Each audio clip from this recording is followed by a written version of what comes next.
안녕하세요. 가스펠교회 청소년부 여러분.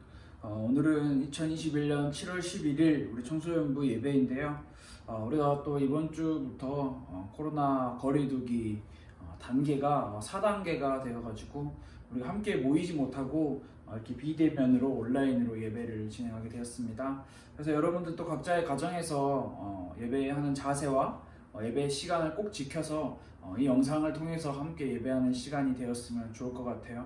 우리가 이 시간이 지나고 또 같이 모여서 찬양하고 예배할 수 있는 그런 날이 오기를 바라는 마음으로 최선을 다해서 예배를 드리길 원합니다. 우리 함께 사도신경으로 우리의 신앙을 고백하면서 우리 하나님 앞에 예배하도록 하겠습니다. 전능하사 천지를 만드신 하나님 아버지를 내가 믿사오며 그 외아들 우리 주 예수 그리스도를 믿사오니 이는 성령으로 잉태하사 동정녀 마리아에게 나시고 본디오 빌라도에게 고난을 받으사 십자가에 못 박혀 죽으시고 장사한 지 사흘 만에 죽은 자 가운데서 다시 살아나시며 하늘에 오르사 전능하신 하나님 우편에 앉아 계시다가 저로서 산자와 죽은 자를 심판하러 오시리라. 성령을 믿사오며 거룩한 공회와 성도가 서로 교통하는 것과 죄를 사하여 주시는 것과 몸이 다시 사는 것과 영원히 사는 것을 믿사옵나이다. 아멘. 우리 함께 성경 말씀 나누도록 하겠습니다. 오늘은 룻기입니다. 룻기 1장 16절에서 17절 말씀. 여러분이 성경을 다 찾아보고요. 그리고 성경을 찾고 또 화면에 나오는 성경 말씀도 같이 읽는 시간을 가지도록 할게요. 여러분들이 가지고 계시는 성경책으로 룻기를 한번 찾아보세요.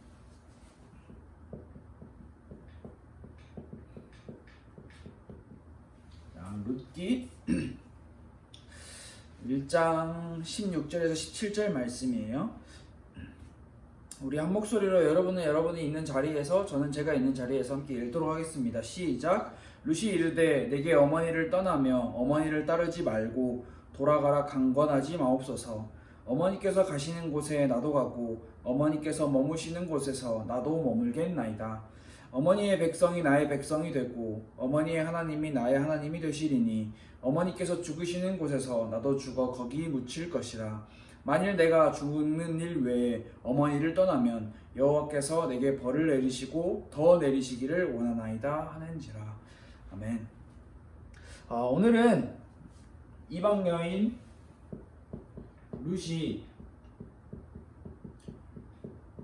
보았던 것이라고 하는 제목을 통해서 함께 말씀을 나누도록 하겠습니다. 먼저 등장인물이 있죠. 네, 등장인물이 오늘 함께 읽은 말씀에 등장인물이 누구냐면 시어머니 나오미와 그리고 며느리 룻이 등장인물입니다. 이 두 명이 지금 등장인물로 나타나고 있는데 우리가 알고 있는 친구들은 잘 알 거예요. 이 인물들이 어떤 인물들인지. 그런데 혹시 모르고 있는 친구들도 있기 때문에 우리가 조금이나마 한번 정보를 나누고 시작을 해볼까 합니다. 나오미라고 하는 인물은 룻기 1장에 보면 나오미가 흉년으로 인해서 모압 지방 이방 땅에 가서 살았다라고 성경은 기록을 하고 있어요. 나오미 개인적으로 간 게 아니라 이제 그 가족이 함께 간 거죠. 그런데 그곳에서 이방 땅 모압으로 갔는데 여기서 일이 잘 됐냐? 그렇지 않아요. 여기서 남편과 두 아들을 잃어버렸어요. 죽었어요. 모든 것을 잃어버린 비참한 상태에 처하게 된 거죠. 모든 것을 잃은 나오미는 이제 다시 유다 땅으로, 이방 땅에서 유다 땅으로 돌아오려고 하는데 나오미는 함께 있던 두 며느리, 아들이 2명 있었나 봐요. 이 두 아들의 며느리는 살아 있었으니까 이 두 며느리와 함께 있었는데 그들에게 자신들의 고향으로 돌아가라 라고 이야기를 해요. 성경에 읽어보면 1장에 읽어보면 그렇게 나와요. 그런데 여기서 오르바라고 하는 며느리는 돌아가죠. 그런데 룻이라고 하는 며느리는 돌아가지 않는 장면을 우리는 살펴볼 수 있어요. 이 나오미라고 하는 인물은 간단하게 이렇게 짚고 넘어가는데 이방 땅에 가서 자신의 남편과 자신의 두 아들이 모두 죽었다라고 하는 이런 상황이고요. 그리고 오늘 두 번째로 나타나고 있는 이 룻이라고 하는 인물인데요. 이 룻이라고 하는 인물이 오늘 우리가 함께 읽었던 성경 말씀의 고백처럼 어머니의 백성이 나의 백성이 되고 어머니의 하나님이 나의 하나님이 되시리니 라고 하는 이런 고백을 해요. 이게 며느리와 우리 시어머니와의 아주 깊은 좋은 관계 이렇게 설명을 할 수도 있지만 사실 그게 아니라 룻이 여호와 하나님에 대한 신앙 고백을 한 장면이라고 우리는 생각을 할 수 있는데요. 굉장히 용감하고 솔직한 룻의 고백을 우리는 볼 수 있었죠. 이 고백은 여호와 하나님만이 참되신 하나님이다 라고 하는 이러한 신앙에 기초하고 있는 고백이었는데 어쩌면 여러분 룻이라고 하는 인물은 다시 자기의 고향으로 돌아가면 자기의 집이 있고요. 그리고 가족이 있어요. 그래서 여기 가면 쉽게 말해서 다시 자기가 원래 살았던 그 지역으로 돌아가면 다시 재혼하고 남은 인생을 편안히 살 수 있는 집을 가지고 가족을 가지고 살 수 있는 것을 선택할 수 있음에도 불구하고 자기의 부모와 친척 다 없는, 그리고 아무 희망도 없는 시어머니 나오미. 왜냐하면 아들들도 없고 남편도 없어요. 이 당시에는 남자 중심의 사상이 강했기 때문에 사실 어떻게 보면 아무것도 없는 나오미와 아무것도 없는 룻이 같이 있는 장면인데요. 이 고백을 하는 룻, 돌아가면 그래도 남은 평생을 편안하게 쉽게 살아갈 수 있었을 텐데 왜 룻은 이런 어머니의 하나님이 나의 하나님이 되고 나는 돌아가지 않겠습니다 라고 하는 이런 믿음의 고백을 했을까? 라고 하는 이런 질문을 우리는 할 수 있는데 마치 우리가 이런 질문을 딱 볼 때 이렇게 생각을 할 수가 있어요. 룻이 믿음이 굉장히 좋은 인물이었기에 굉장히 갖추고 있는 것이 많았기 때문에 이런 고백을 할 수 있지 않았을까? 라고 우리는 생각할 수 있는데 그렇지 않아요. 룻은 어떤 인물이었냐면 조금 전에도 이야기했듯이 그냥 한 여인이었어요. 한 여인이라고 하는 말은 아무 힘이 없고 존재 가치가 부정당하던 그런 여인을 이야기하고요. 그리고 과부였어요. 과부는 결혼을 했는데 남편이 먼저 죽고 여자 혼자 남았다라고 하는 것을 이야기하는 건데요. 남편 이름 과부는 이 당시에 고아나 나그네와 같이 가장 소외된 사람이었어요. 그러니까 가장 많은 사람들로부터 가장 불쌍한, 가장 존재 가치가 약한 그런 사람이 바로 과부였어요. 남편이 죽고 없는 상태이고요. 여인의 힘으로는 아무것도 혼자 할 수 없는, 어디에도 소속되어 있지 않는 상태. 남편에게 소속되어 있었는데 남편이 죽음으로써 이 룻이라고 하는 여인은 아무에게도 속할 수 없는 그런 상황이었다라는 거죠. 그리고 이방인이었어요. 이스라엘 유대 땅으로 다시 돌아오는데 유대 땅으로 돌아와도 룻은 이방인이었어요. 이방인. 제가 여기 잘못 썼는데 이방 여인이죠, 여인. 이방 여인이었기 때문에 그 나라와 그 지역에서 태어나서 거기에서 내가 이스라엘의 유대 하나님의 민족의 그 가문을 이어가는 그런 사람이 아니라 그냥 이방인이었어요. 유대 사람이 아닌 모압 사람. 집도 없고 머물 것도 없는 이방 여인. 다시 말해서 아는 사람도 없는 외로운 상태고 그저 외진, 낯선 존재. 이런 룻이었어요. 룻이라고 하는 인물이 그저 이 여인이 시어머니 당신의 하나님이 나의 하나님이 되면 좋겠습니다. 내가 이런 신앙 고백을 하겠습니다 라고 이 고백을 할 때 모든 것이 갖춰져 있는 상태에서 어떤 완벽한 그런 신앙을 완성을 하고 나서 이런 고백을 했다? 그렇지 않다. 룻이 처하고 있는 환경은 굉장히 열악한 환경이었고 굉장히 힘들고 어려운 환경이었다라고 우리는 생각을 해볼 수 있죠. 그래서 오늘 이 룻의 이 신앙 고백을 통해서 우리는 우리의 신앙 고백을 점검하는 시간이 되었으면 좋을 것 같아요. 신앙 고백. 우리가 신앙 고백이라는 것을 하잖아요. 예를 들어서 사도신경 그리고 주기도문이라고 하는 신앙 고백을 하는데 꼭 그러한 우리가 앞에 우리 선배들로부터 선조들로부터 기독교 역사로부터 흘러내려오는 그런 신앙 고백들도 다양하게 많이 있지만 오늘 우리가 함께 이 영상으로나마 이 온라인 예배로 함께 나누고 싶은 것은 그런 신앙 고백을 이야기를 하고 있는 것이 아니라 바로 우리의 신앙생활과 밀접하게 연결이 되어 있는 신앙 고백에 대해서 이야기를 해보려고 해요. 신앙생활은 반드시 어디서 나오게 되냐? 이 신앙 고백에서 나오게 된다라고 저는 그렇게 생각을 해요. 내가 어떤 존재를 믿고 있는지, 내가 어떤 믿음을 가지고 있는지, 그리고 내가 그 믿는 존재에 대해서 어떤 고백을 하는지에 따라서 그게 우리의 삶의 생활로 나타나는 거죠. 그래서 우리가 함께 조금 살펴봅시다. 오늘날 기독교의 신앙 고백은 어떤 신앙 고백이냐?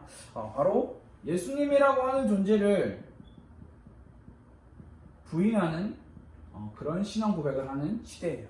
다시 말해서 교회는 다녀요. 예수님은 믿어. 그런데 내가 살아가는 내 삶의 터전과 내가 살아가는 그 내 삶의 자리에서 예수님을 믿습니다 라고 예수님의 이름을 마구마구 자랑하고 그것을 증거하며 예수님이 나의 예수님입니다 이렇게 고백하는 그런 신앙 고백이 있는 시대가 아니라 예수님을 부끄러워하고요, 예수님을 부인하는 시대를 우리는 살아가고 있어요. 차마 예수님을 믿는다라고 말도 하지 못하는 그런 상황에 놓인 거죠.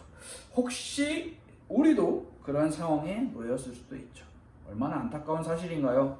예수님을 부끄러워하다니. 우리는 예수님을 부끄러워한다라는 게 우리는 우리의 마음을 돌아봐야 하는 거예요.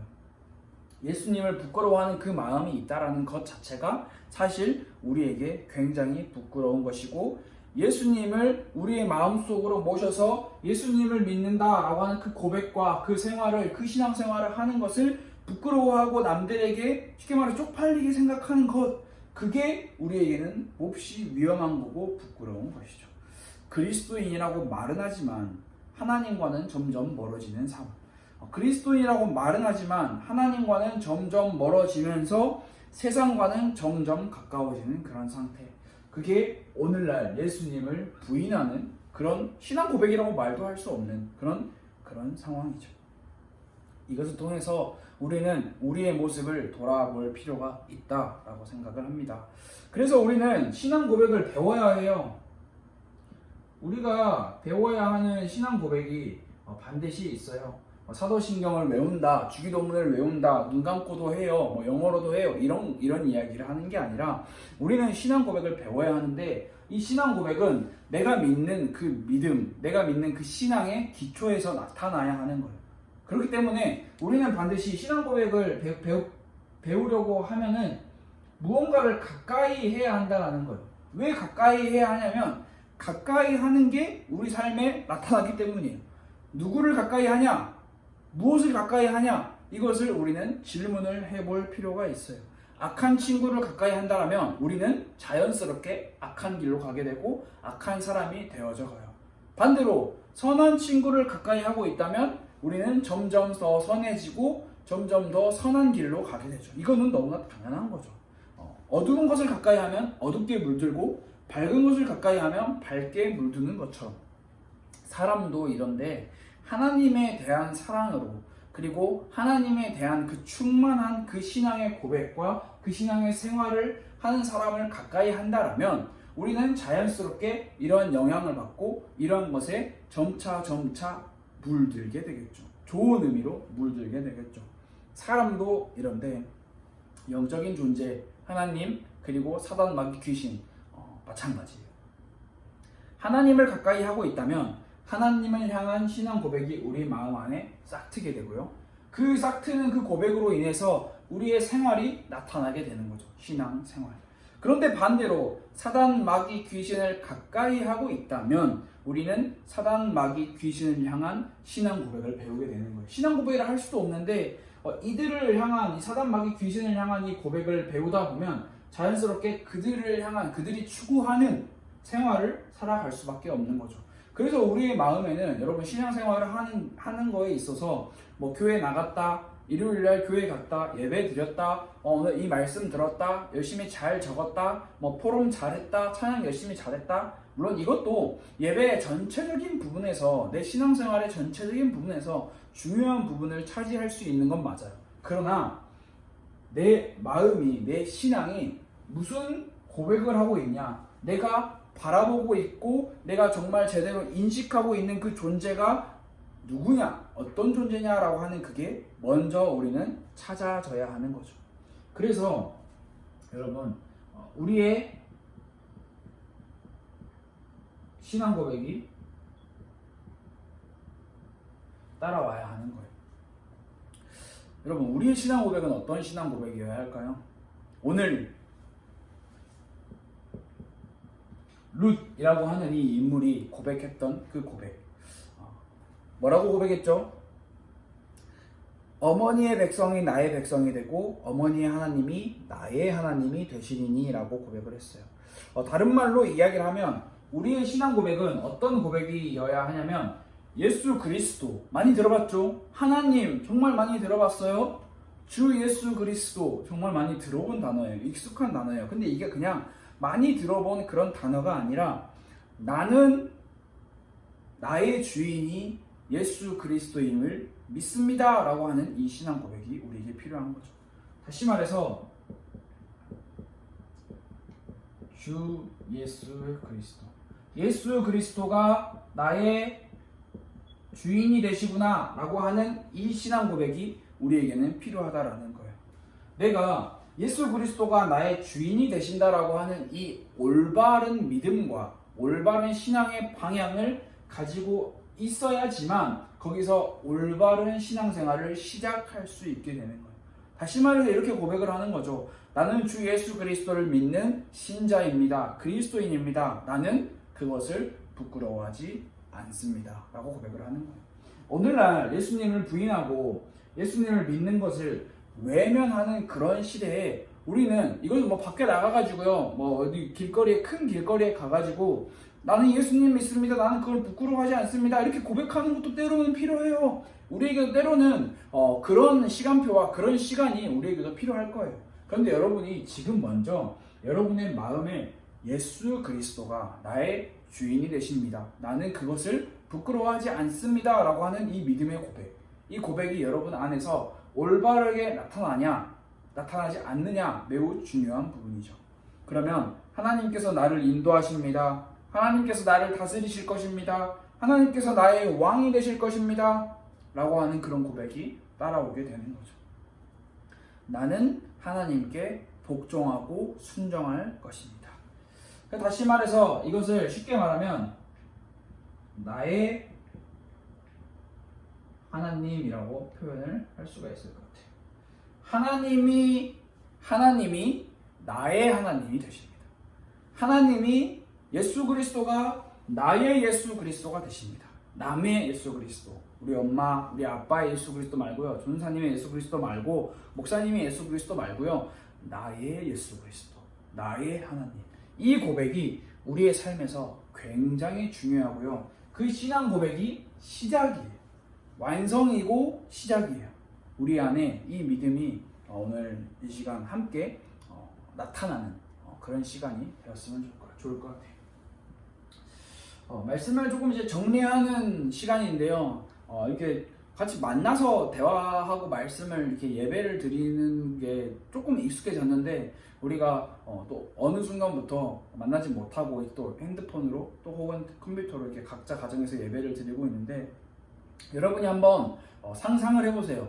저도 여러분이 상상을 하고 있다라고 생각을 하고 한번 이야기를 해볼게요. 여러분, 뭐 그림이 이렇게 있는데 이게 저울이라고 합시다. 저울이에요. 우리가 우리의 인생이라고 하는 것을 이 저울에 달아서 계산을 해봅시다. 한번 상상을 해보세요. 여러분의 인생에 어느 쪽으로 기울어요? 이쪽은 하나님의 복과 하나님의 은혜가 있는다라고 생각을 한다면, 이쪽은 불이익과 손해를 봤다라고 생각을 하는 게 있다라고 한번 생각을 해보세요. 우리의 인생의 저울은 어느 쪽으로 기울고 있나요? 잘 생각을 해볼 수 있는 시간이 되었으면 좋을 것 같아요. 그래서 우리는 우리의 인생의 저울을 생각을 할 때, 우리의 신앙 고백을 배울 때, 우리가 어떤 신앙생활을 하고 있고 어떤 신앙 고백을 하고 있는지를 배울 때 몇 가지를 생각을 해야 해요. 첫 번째는 다른 게 없어요.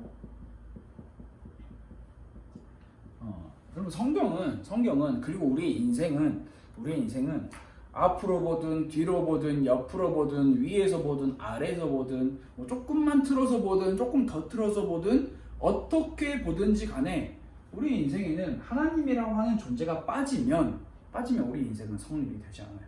왜? 하나님이 계시기에 우리 인생이 존재한다라는 그 사실을 우리는 생각을 할 수 있죠. 그래서 여러분 우리는 하나님께 맡겨야 해요. 무엇을 맡기냐? 무엇을 맡기냐? 하나님이 우리가 온전히 신뢰하고 의지해야 할 대상으로 여겨야 된다는 거죠. 다시 말해서 우리 인생에 하나님을 신뢰한다. 다른 말로 하면 믿는다라고 하는 것. 근데 이게 부분적으로 조금만 믿는 것이 아니라 모든 것을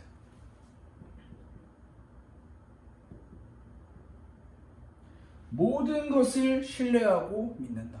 모든 것이라고 하는 것은 이런 거예요. 우리의 생계, 우리의 건강, 우리의 미래, 우리의 비전, 꿈, 취직, 진학 모든 것을 하나님께 맡긴다라는 거죠.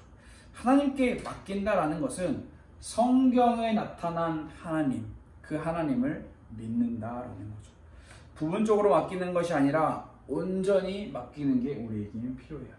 하나님께 우리의 삶을 온전히 맡겨야 우리가 우리 인생의 저울을 생각했을 때 모든 것이 하나님의 은혜구나, 모든 것이 하나님의 복이구나 라고 느낄 수 있는 거죠. 두 번째로는 시편 23편, 아주 유명한 말씀이죠. 여러분들도 다 알고 있는 말씀이라고 생각을 해요. 시편 23편 누구의 고백이죠? 다윗이라고 하는 인물이 이렇게 고백을 했어요. 여호와는 나의 목자시니, 그 다음 말이 따라오죠. 내게 부족함이 없으리로다. 자,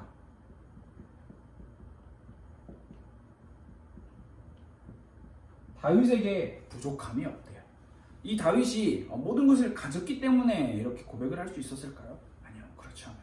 다윗은 모든 것을 가졌다라고 생각을 할 수 있는 그 시기에 어려움을 만났고, 또 그 어려움 속에서 다윗은 정말 하나님을 만났어요.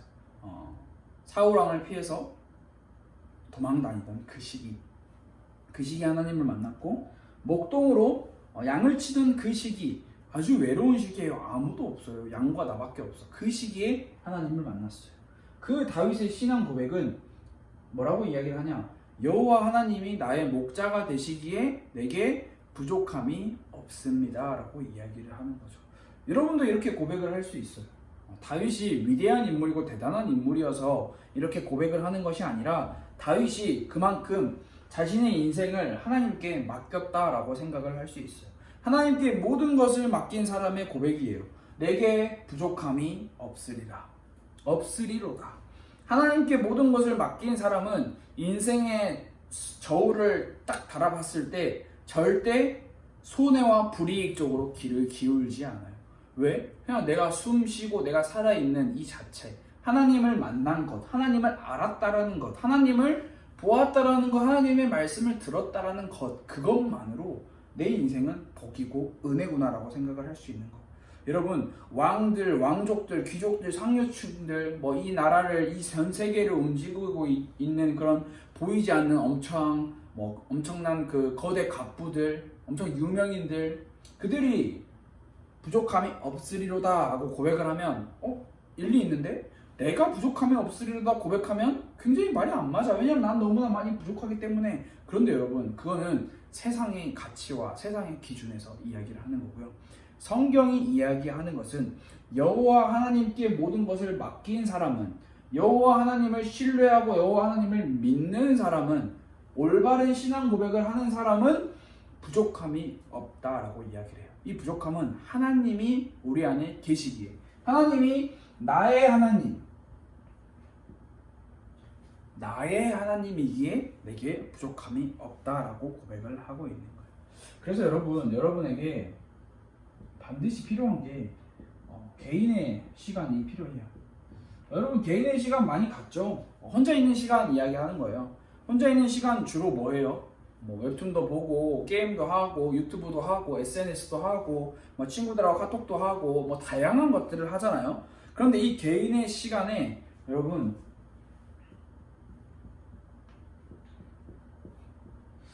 묵상하는 시간이 있나요?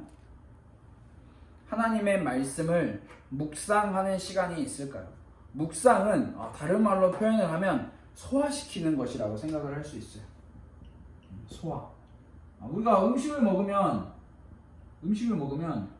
소화를 시켜야 되잖아요. 그게 소화를 시켜야 그게 우리의 삶에, 우리의 몸에 영양분이 되죠. 소화시키는 것. 다시 말해서 영양분을 공급받는 거예요. 묵상은 성경으로부터 그 성경 안에 담겨져 있는 그 진리를 찾아낼 수 있게 도와줘요.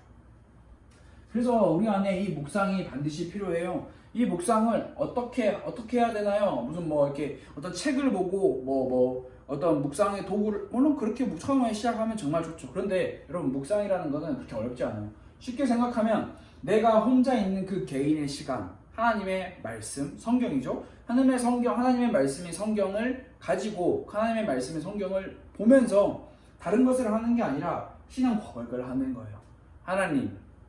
하나님이 나의 하나님인 것을 믿습니다. 하나님이 나의 하나님인 것을 고백합니다. 그리고 하나님의 말씀을 의지합니다. 하나님의 말씀을 따라갑니다. 그런 힘과 은혜를 더해주세요.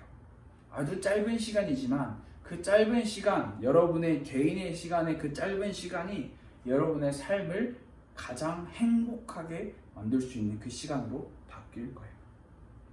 이 묵상은 성경을 통해서 그리스도를 발견하는 시간이에요. 이 묵상은 나라는 존재가 하나님께 맡겨야 되는구나 라는 것을 발견하는 시간이에요.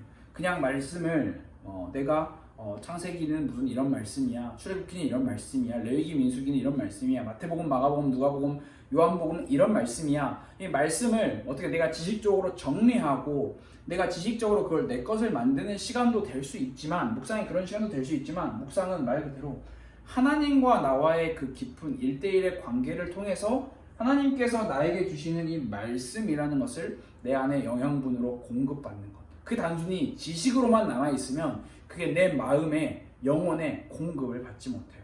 반드시 다윗이 했던 것처럼, 그리고 성경에 나타난 수많은 믿음의 인물들이 고백했던 것처럼 이 묵상의 시간은 하나님을 믿는 시간, 하나님을 신뢰하는 시간, 하나님에게 모든 것을 맡기는 시간이라 바로 이것을 이야기를 하는 거예요. 도시에 살아가는 우리에게 매일 하나님의 양식을 받고 그것을 묵상하며 하나님을 의지하는 시간을 갖는 게 정말 어려워요. 너무 바쁘죠. 사실 안 바빠도, 저도 그래요. 안 바쁘지만 혼자 이게 뭔가 충분히 하나님과 교제하고 소통하는 시간을 갖는 게 정말 어려운 시대를 우리는 살아가고 있어요. 그러나 우리가 이 묵상의 시간을 통해서 하나님을 의지하는 시간, 하나님께 모든 것을 맡기는 시간. 여러분, 이 루시라고 하는 인물은 비록 이방 여인이었어요. 하나님의 그 택한 백성, 그 하나님께서 선택하신 그 이스라엘 민족에 들어가지 않는 인물이었어요. 그런데 이 인물이 하나님을 알았네. 하나님께 자신의 모든 것을 맡겼어요. 어머니의 하나님이 나의 하나님. 그냥 어머니의 하나님은 어머니의 하나님이에요. 나는 내가 믿는 신을 따로 섬길게요 라고 고백을 한 게 아니라 어머니의 하나님이 나의 하나님이 되어주세요 라고 고백을 한 거죠. 그것은 하나님께 모든 것을 맡긴 것이에요. 다윗이 고백한 것처럼 하나님께 모든 것을 맡긴 사람은 부족함이 없다라고 성경은 고백을 하고 있어요. 그래서 이러한 고백이 우리의 고백이 되었으면 좋을 것 같아요. 아무래도 집에서 예배를 드리다 보니까 많이 조금 어려워요. 집중력도 잘 안 되고 눈에 다른 것도 많이 들어와요. 그러나 여러분들이 이 시간을 통해서 꼭 귀한 시간이 예배를 드리면서 하나님의 말씀을 가까이 하는 시간이 되었으면 좋을 것 같아요. 그래서 우리의 고백이 꼭 되기를 원해요. 오늘 루스의 고백, 나의 하나님이 되시리니, 나의 하나님이 되시리니. 그리고 다윗의 고백, 여호와는 나의 목자시니 내게 부족함이 없으리로다. 이 고백이 우리의 신앙 고백이 되었으면 좋겠어요. 이방 여인인 루시 무엇을 보았죠? 하나님을 보았어요. 하나님이 내 인생의 전부구나. 자신의 인생을 하나님께 모든 것을 맡겼기에 거기서 모든 룻의 인생은 끝난 거예요. 그 인생이 어떻게 끝났냐? 하나님께서 그 룻의 인생을 그냥 그대로 내버려 두지 않으셨어요. 보아스를 통해서 룻을 만나게 하시고 그 보아스와 룻을 통해서 예수 그리스도의 족보에 들어오게 하는 그 은혜를 주셨어요. 하나님께 모든 것을 맡긴 자에게 하나님께서는 반드시 하나님의 축복을 허락하신다라는 그 사실을 우리가 기억을 했으면 좋을 것 같아요. 여러분이 오늘 말씀을 이렇게 마무리를 하려고 합니다. 여러분의 고백, 여러분이 예배를 드리고 말씀을 듣는 시간에 나의 하나님이 되시리니 여호와는 나의 목자시니 내게 부족함이 없으리로다 하는 이 고백이 그런 고백이 나타나는 그런 시간이 그리고 여러분이 되었으면 좋을 것 같아요. 우리 이 시간 함께 기도하도록 하겠습니다. 하나님 감사합니다. 코로나 상황을 통해서 함께 예배하지 못하고 각자의 가정에서 각자의 자리에서 예배합니다. 우리 모든 가스펠교회 청소년부 친구들과 교사 선생님들의 그 마음을 지켜주시고 우리가 올바로 하나님을 믿고 정말 올바로 하나님을 알아가고 우리의 모든 것을 하나님께 맡길 수 있는 그런 시간이 우리 안에 반드시 일어날 수 있도록 도와주세요. 하나님 무엇보다 하나님이 나의 하나님이 되실 수 있는 그리고 그 나의 하나님께 우리의 모든 것을 맡겨 내게 부족함이 없다라고 고백할 수 있는 그 은혜가 일어날 수 있도록 그 축복이 일어날 수 있도록 우리의 삶에서 하나님을 알기 위해 최선을 다하는 그 시간이 회복될 수 있도록 하나님 우리를 도와주세요. 살아계신 예수 그리스도 이름으로 기도드렸습니다. 아멘. 우리 함께 주기도문으로 우리의 예배를 마치도록 하겠습니다. 하늘에 계신 우리 아버지여 이름이 거룩히 여김을 받으시오며 나라가 임하시오며 뜻이 하늘에서 이루어진 것 같이 땅에서도 이루어지이다. 오늘 우리에게 일용할 양식을 주시옵고 우리가 우리에게 죄 지은 자를 사하여 준 것 같이 우리 죄를 사하여 주시옵고 우리를 시험에 들게 하지 마시옵고 다만 악에서 구하시옵소서. 나라와 권세와 영광이 아버지께 영원히 있사옵나이다. 아멘. 이렇게 예배를 마쳤습니다. 여러분들 일주일 동안 하나님의 말씀을 가지고 이렇게 승리하는 시간이 되길 바랍니다.